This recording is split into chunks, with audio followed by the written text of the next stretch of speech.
बेटा देखिए इसमें हमारे पास टॉपिक जो क्वेश्चन नंबर 9 हम डिस्कस कर रहे हैं एक्सरसाइज 48C का। इसमें बेसिक जो आपका कॉन्सेप्ट आ रहा है, 3 कॉन्सेप्ट हैं।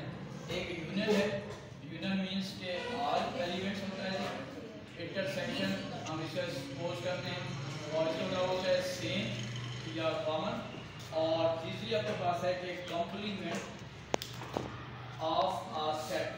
किसी सेट का जब हम कॉम्प्लीमेंट निकालते हैं तो उसको हम ए डैश से डिनोट करेंगे या ए की पावर सी से डिनोट करते हैं।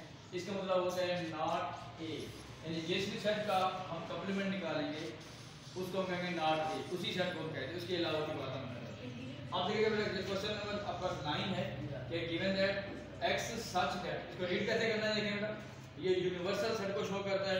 बताइए कैसे, x such that x is a positive integer, इसको कहते हैं such that, हम पढ़ते हैं यहाँ पे is a positive integer less than 16। अब उसने जो पहला पार्ट है उसने कहा कि इसकी लिस्टिंग फॉर्म बनाए, इसके मैं नीचे लिखा जा रहा हूँ कि जो आपका यूनिवर्सल सेट होगा that will be 1 2 और देखिए यहाँ पे वर्ड यूज कर रहे हैं पॉजिटिव इंटीजर, तो जो 0 है 0 पॉजिटिव इंटीजर नहीं है, तो स्टार्ट इसलिए 1 से करेंगे, 1 2 3 up to 16, up to less than 16 है तो 15 तक आ जाएगा। इसका पहला आंसर ये आ गया, ठीक है जी। सेकंड पे आ जाए x such that x is a multiple of 4। अब आपने यूनिवर्सल को देखना है तो यूनिवर्सल सेट से हम बाहर नहीं जाएंगे, मल्टीपल ऑफ 4 का मतलब है 4 की टेबल, तो 4 की टेबल में 4 आएगा, 8 12 आपके पास आएगा, और 4 4 are 16, but the 16 is not included in the universal set। J आपके पास एक सेट दिया हुआ है, रीड कैसे कर रहा है बेटा जरा इसको देखिएगा, x such that x is a factor of 8, वो नंबर जो 8 की टेबल में या 8 को डिवाइड करते हैं, ठीक है, या जिनकी टेबल में 8 आता है, जिनकी टेबल में 8 आता है तो वो 1 है। देखिए आपने यूनिवर्सल सेट को 1 2 4 और 8, ये आपके पास क्या बन गया, फैक्टर ऑफ 8। अब ये पहला पार्ट हो गया। सेकंड पार्ट पे आ जाए, सेकंड पार्ट में वो कह रहा है कि draw Venn diagram to represent the sets, जो सेट्स हमने डिस्कस किए हैं आपने उनको वेन डायग्राम से डिनोट करता है। सबसे पहले बात देखिएगा, जब यूनिवर्सल सेट होता है तो वेन डायग्राम के लिए आप एक रेक्टेंगल बना लें, अगर यूनिवर्सल सेट नहीं है तो फिर रेक्टेंगल की जरूरत नहीं होगी। अब यहाँ पे हमारे पास दो सेट्स हैं, एक I है और एक J है, तो आप देखिएगा इसमें I और J के मैं दो सेट बना लेता हूँ, और आपने ये रेक्टेंगल जो होगा रेक्टेंगल से बाहर नहीं लिखना। सबसे पहले देखिए जो दोनों में एलिमेंट कॉमन आ रहे हैं वो लिखेंगे, इन दोनों में एलिमेंट आपके पास 4 भी आ रहा है और 8 भी आ रहा है, ठीक है जी। यहाँ पर रहेंगे आपके पास 4 और 8। अब this one is only I, तो I में देखिएगा हमारे पास जो एलिमेंट्स आ रहे हैं वो है जी 12, और जो में J में एलिमेंट जो बच रहे हैं वो आपके पास कितना आ रहे हैं, आपके पास है जी 1 और 2। अब जब आप इसकी बात कर रहे होते हैं यूनिवर्सल सेट की, इसका मतलब है कि वो एलिमेंट्स जो ना I में होंगे ना J में होंगे उनको बाहर लिखेंगे।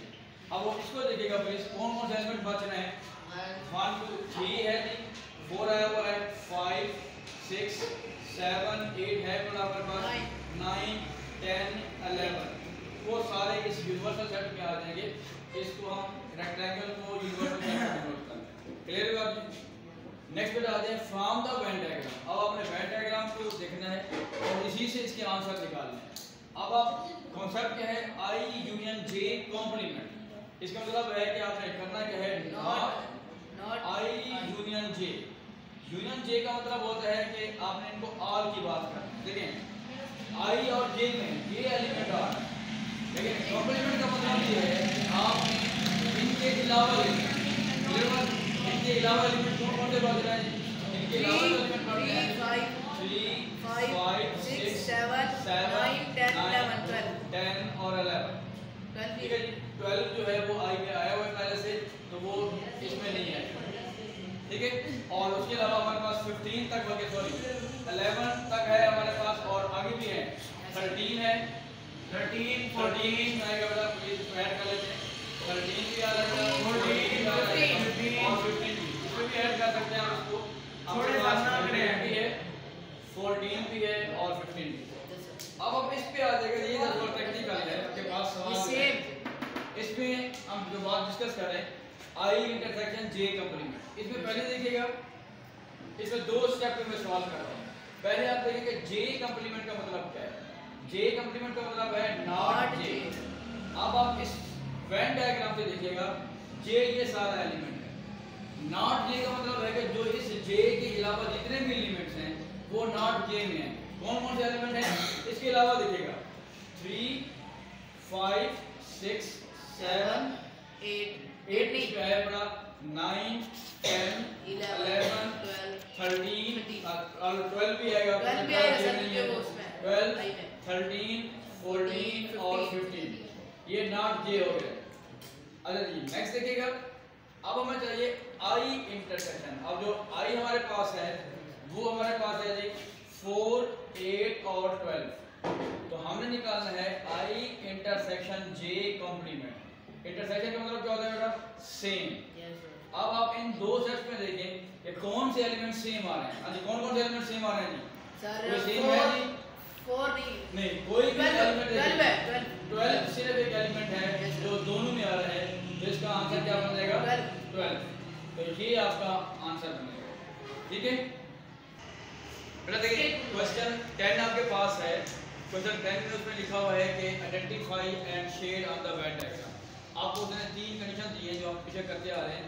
कि एक आपके पास इंटरसेक्शन का मतलब होता है कॉमन, यूनियन मींस ऑल, और कॉम्प्लीमेंट का मतलब होता है कि नॉट दैट सेट, ठीक है यस सर। अब देखिएगा इसको आपने सिर्फ इसलिए करना है, इंटरसेक्शन का मतलब है सेम या कॉमन। अब आपने इसमें पोर्शन सिर्फ शो करना है, ये वाला पोर्शन जो है इसका आंसर है, ठीक है। जैसे आपने शेड करना है, यहाँ पे क्या लिखा हुआ है के यूनियन यूनियन का मतलब क्या होता है जी ऑल। ऑल का मतलब क्या होगा कि आपके पास ये सारा जो होगा ये आपके पास शेड, ये रेक्टेंगल है वो आपका यूनिवर्सल सेट को शो कर रहा है। नेक्स्ट देखिएगा के यूनियन एल कंप्लीमेंट। कंप्लीमेंट क्या होता है? अब कंप्लीमेंट मींस बाहर वाले को नॉट के यूनियन एल, इसका मतलब है नॉट के यूनियन एल, यानी के यूनियन एल के अलावा जो पोर्शन बन रहा है यूनियन, तो this is this one outside of के यूनियन एल। तो बेटा ये आपके पास जो होगा ये आपका इसका आंसर होगा, क्योंकि उसने सिंपल ये कहा है कि आपने इसको शेड करना है। तो ये आपका ये पूरा कंप्लीट इस तरह इसको सॉल्व आउट हो जाएगा, सर इतना आसान, ठीक है जी।